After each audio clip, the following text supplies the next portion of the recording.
Today, we're looking at CUPRA's boldest concept yet, the Tindaya, the latest show car ready to be launched at the IAA Motor Show. But I'm getting a peek behind the curtain. Now, it's not a production car, not yet, but with CUPRA, concepts matter. Just remember the Urban Rebel. It looked wild when it first launched as a concept, but next year it arrives on UK roads as the CUPRA Raval. So this is more than just a show stand ornament, it's a window into CUPRA's future.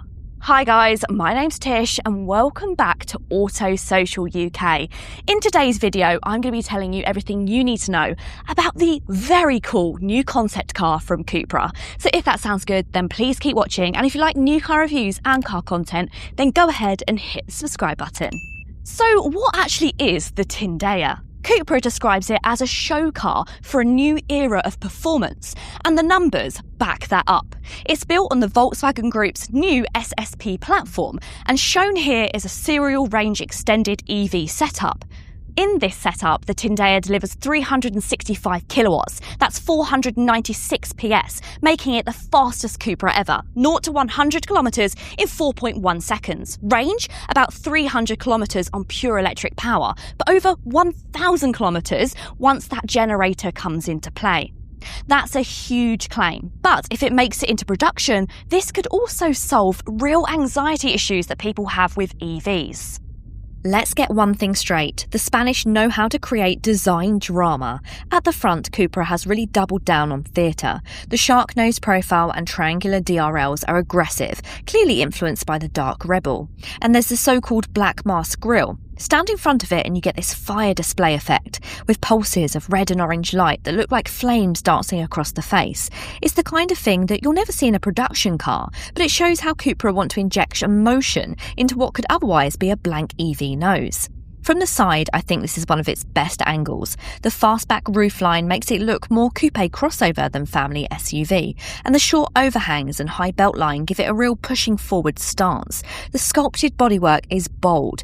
Some might find it overstyled, but I certainly think it gives the car a muscular, athletic look. Around the back, it's just as striking. You get a coast-to-coast light bar broken up by sharp triangular cutouts, a double spoiler and chunky diffuser. Again, very much concept car drama, but CUPRA does have form for toning these elements down while keeping the core look intact for production models. What's interesting is the materials. Rather than just painting it one colour, CUPRA has gone for a gradient finish. Deep metallic grey at the nose, fading into warm beige at the rear. It's meant to mirror the Atlantic Ocean at the front and the earthy tones of Mount Tindaya at the back, and it really works in person. They've also experimented with materials you often don't see. The cladding is made from B-Comp flax fibre, a natural composite that's lighter and more sustainable than carbon fibre. You can actually see an organic texture in it, almost like leaf veins under the surface. On the roof, the Y-shaped central spine is made from a 3D printed aluminium, which doubles as a structural feature but also a visual element. And to tie it all back to CUPRA's brand, there's the subtle digital copper highlights integrated into transparent panels, glowing softly under the surface. Overall, it's a very bold and theatrical design.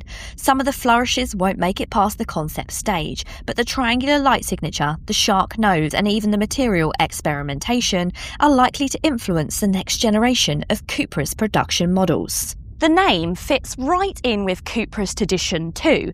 Like Formentor, Tavascan, Terramar and Raval, the Tindaya takes its name from a real Spanish landmark, in this case Mount Tindaya, a volcanic mountain in Fuerteventura. CUPRA says it's about rooting these futuristic designs in Spanish culture, and I like that. It makes their cars feel distinctive in a way that rivals just can't copy. The inside is all about putting the driver front and centre. CUPRA calls it the driver axis. The dashboard wraps around you, dominated by a 24-inch freeform screen, which is supported by something called the Jewel. It's a physical prism on the console that changes the car's modes, lighting and sound.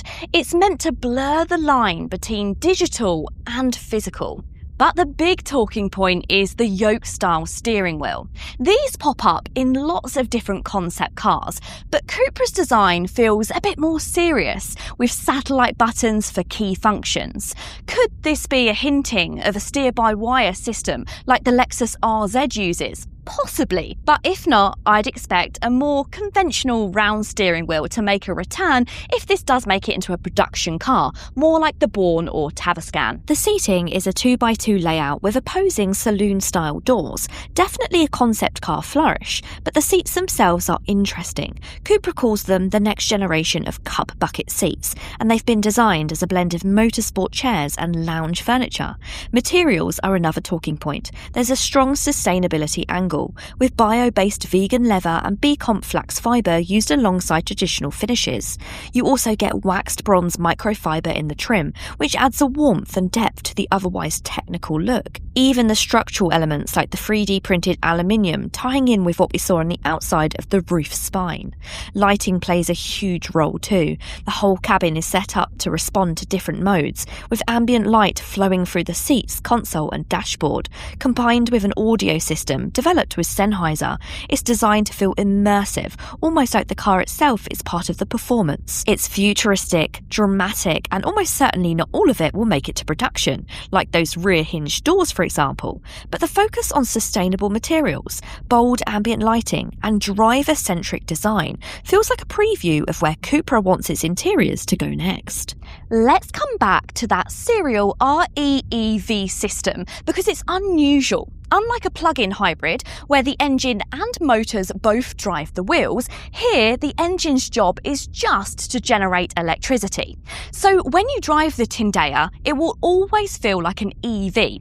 Instant torque, smooth acceleration, no gear changes, with the benefits that if your battery runs low, the engine simply tops it up. Cupra says that this setup can deliver over 1,000 kilometres in range, with about 300 kilometres in fully electric before the generator kicks in. You get all the benefits of an EV most of the time, but without the range anxiety on long journeys. Whether this technology actually makes it into the production model, well, that remains to be seen. But this is a statement. Cupra isn't just copying the BEV template, it's experimenting with different ways that it can keep the driving experience front and centre. So that's the CUPRA Tindaya, a bold, fast, range-extending EV concept that's more than just a pretty face. At 496 PS and with a claimed range of over 1,000 kilometres, Cupra's saying that they don't just want to build electric cars, they want to build electric cars that you can actually feel something when driving. The question is, would you like to see a production version of this Tindaya come to life? Do you think that the REEV setup is a clever solution to EV range anxiety? Or should Cupra just go full battery electric? Let me know in the comments down below. I really hope you have enjoyed this video. If you have, please go ahead and give it a big thumbs up. And if you want to see more like it, then you know what to do. Go ahead and hit the subscribe button. Until next time, guys. See you later.